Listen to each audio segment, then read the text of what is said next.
Dayton is and has always effectively managed its water systems, and we will continue to work with the EPA, all of our partners, to make sure that our water quality is not adversely impacted.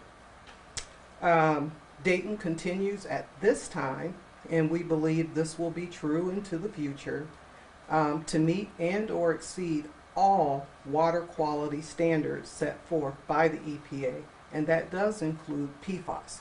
We are meeting and exceeding that limit at this point.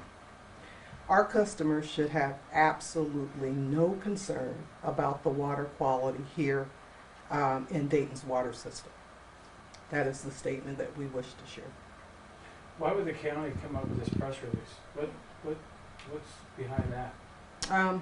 We are uncertain. We have been continuously communicating the issues around PFAS with the county, as I just mentioned, as well as with all of our stakeholders in this community. We will reach out to them and continue the dialogue because we want them to have the most recent up-to-date information about what the city is doing to make sure that our system is not impacted. What's key? What do you call key pod?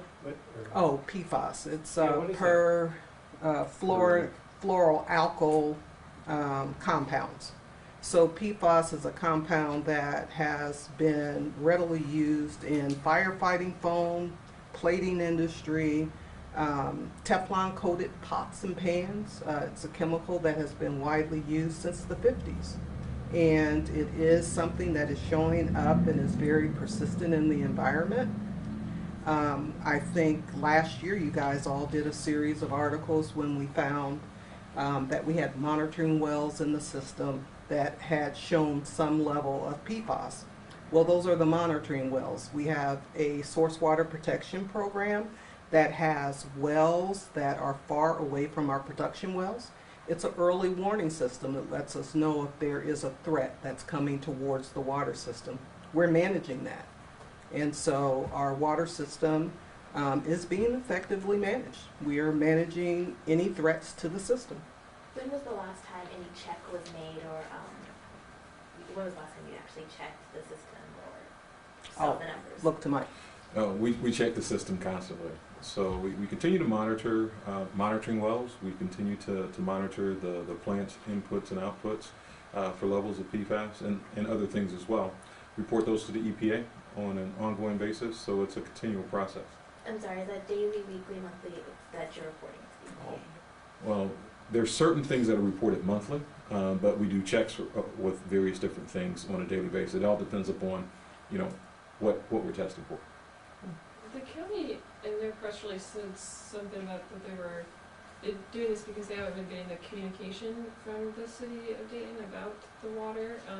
What's your communication been like with the county, and have they been getting any information they've been asking for? Yes.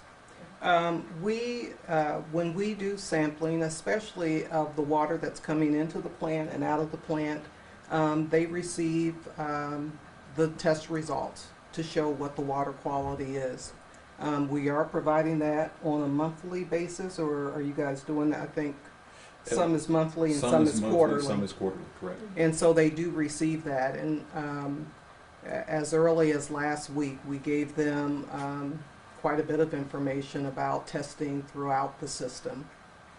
So yes, we do provide information there, and I think even in their press release they even mentioned the fact that if there was truly a concern, then they would make a recommendation.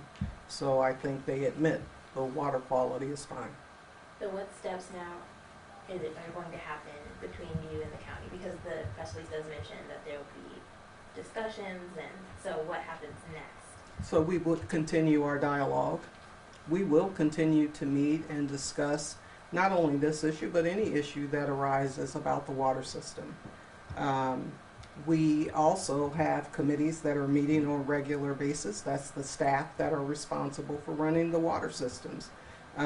Those groups meet so that they are getting real-time information about what's going on in the plants and what's going on with water quality or any other issue that they would want to bring up. Mike, you have anything else Sure, to add? and with that in mind, it's teams consisting of both county and city staff members that look and work on specific issues, whether it's water loss and how to control and minimize that, whether it's water quality, whether it's the operations of the joint systems and those sorts of things. So the whole purpose of those teams is to continue to meet together, to continue to figure out how jointly together we can make the best system possible for the areas that we have joint control of.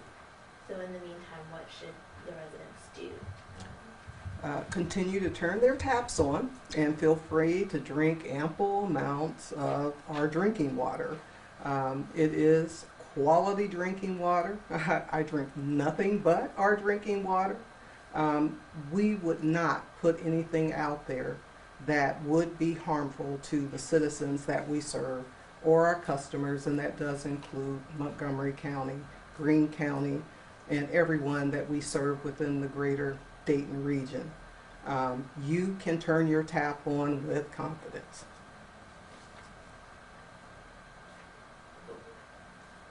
I'm Sure. new around here, so does the water that you all supply, does that also include all of Montgomery County and Greene County, as you're saying, or is that specifically only for the city of Dayton? So we do serve Montgomery County is a wholesale customer, so they will then in turn provide water to customers to the south, also to the north, and then we have City of Dayton. But there are some other water purveyors in the region that have their own water systems, and I think we've provided that information of those other systems. City of Inglewood, Springboro, Miamisburg, they have their own water plants, and so we do not serve them. Sure. So one last question. Does it have anything to do with the airport or the Air Force Base? Has there been any findings of PFAS being connected with the air pollution, maybe coming from the Air Force Base or the airport? So we do meet with the EPA, and Right Pat as well is another stakeholder that has been in discussions with us relative to water quality in the area. So, but this issue, no, it's not really addressing that. We're addressing any type of threat that we may find within our well fields that we want to make sure does not become a part of the production process.